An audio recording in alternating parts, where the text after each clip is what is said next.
Hello everyone. My environmental law activity was to watch a webinar about the Clean Energy Jobs Act.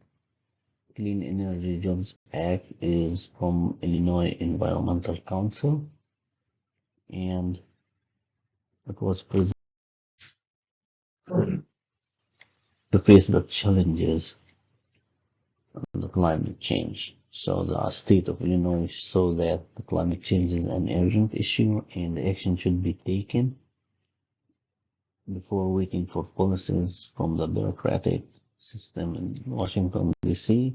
So they felt all the action toward renewable is ignoring the communities that are affected by the change. So this Clean Energy Jobs Act consider the communities and consider the workers.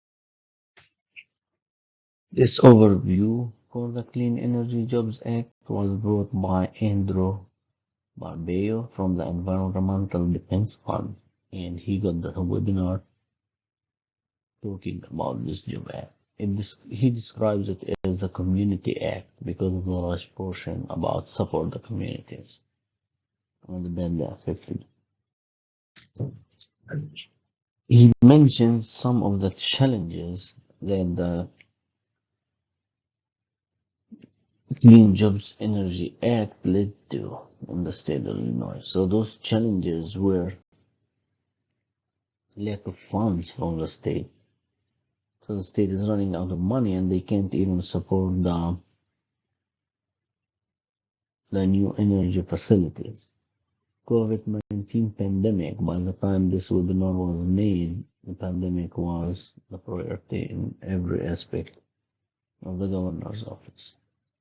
President Trump's administration policies, like the President Trump administrations, they supported fossil fuels and they showed capacity market towards energy markets. So it poured funds to the fossil plants, so it caused a pushback and a problem.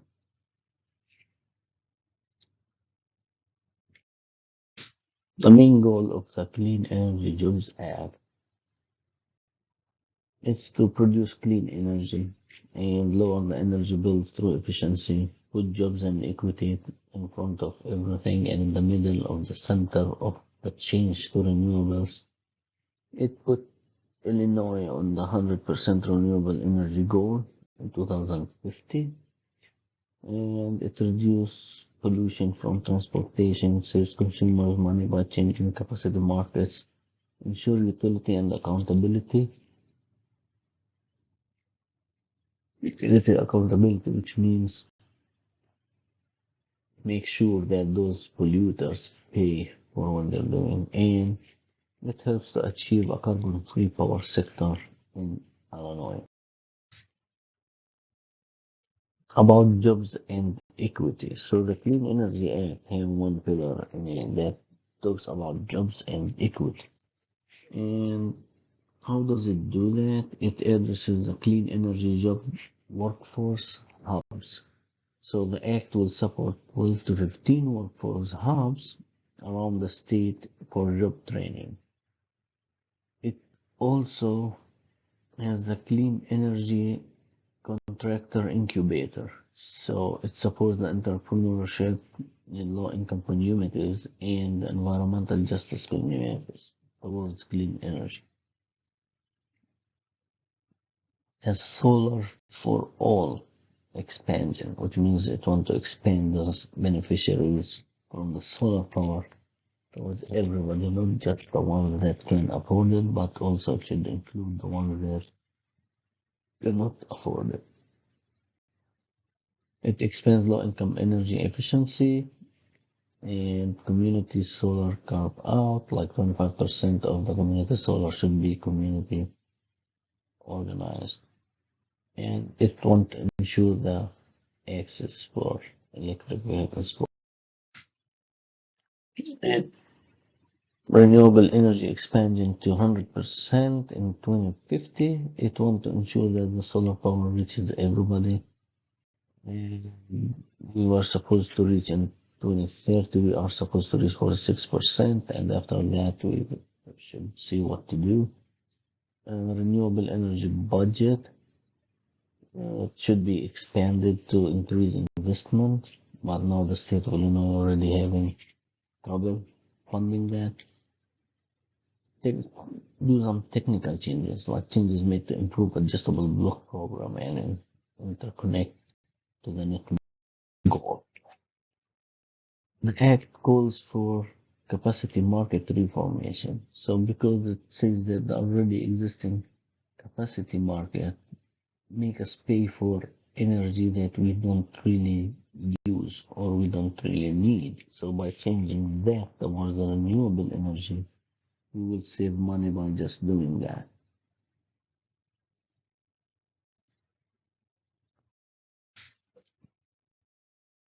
Support fossil fuel workers and communities. So the act calls for closing all those fossil fuel plants. And according to the speaker, many of the programs that the states and the government took, they ignore the communities that are badly affected. But this act addresses those and has a big portion of it. And three pillars of the Clean Energy Jobs Act to support the workers are Energy Community Reinvestment Act and Energy Community Reinvestment Fund and the Clean Energy Empowerment Zones. So it ensures supporting the communities by reducing taxes and program training and ensure that the polluter pay for future investment to support the communities, but they are not proof. They have first to prove that they are committed for the saving through energy efficiency. It extends the saving targets in gas and electricity. It includes large industries, which saves more, and it will triple the goal for gas and energy efficiency program.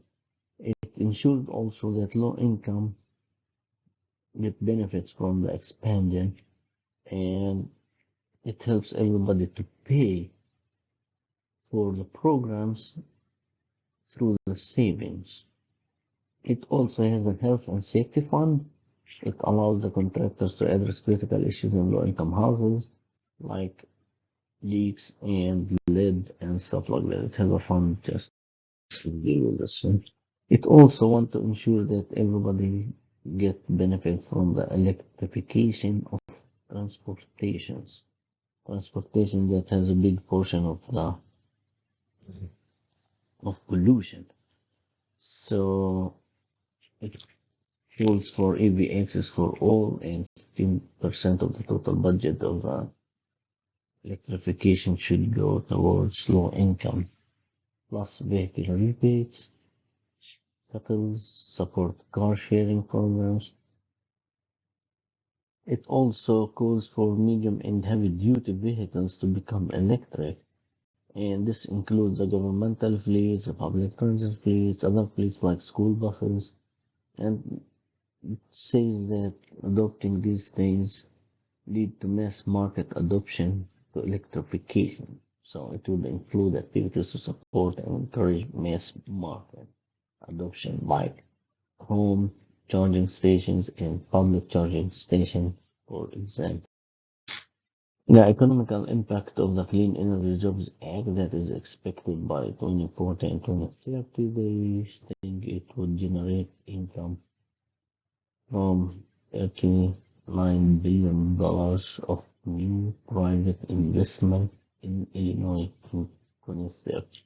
They expect the tax revenue out of the investments to be $6 billion between state and local tax by 2040, and they expect $1.5 billion per year as direct average annual workforce investment. It includes training and